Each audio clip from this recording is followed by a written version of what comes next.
Urora shënoi 0-0, vitin e ri në Shqipëri, e bekuan 2 vajza.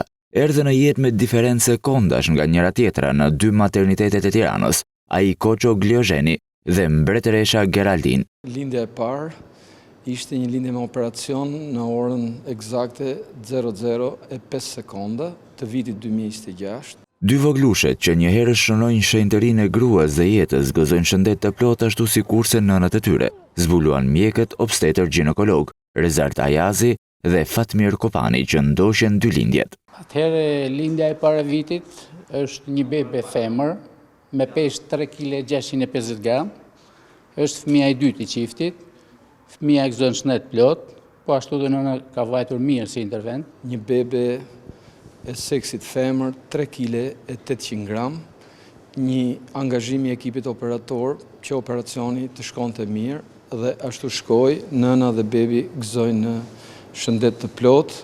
Por teksa 2 voglushet e para ishin tingujt e parë të jetës, vetëm pak minuta më pas, në maternitetin Koço Gliozheni, erdhi në jetë dhe një djalë i shëndetshëm. Fill mas kësaj lindje me operacion, rreth orës 00:26 minuta, ka lind në rrugë natyrale, një beb tjetër djalë, me peshë 3 kg 600 gram, një lindje natyrale dhe kjo shkoi mirë. Dhe është emocionuese që viti i ri të filloj me një lindje të re.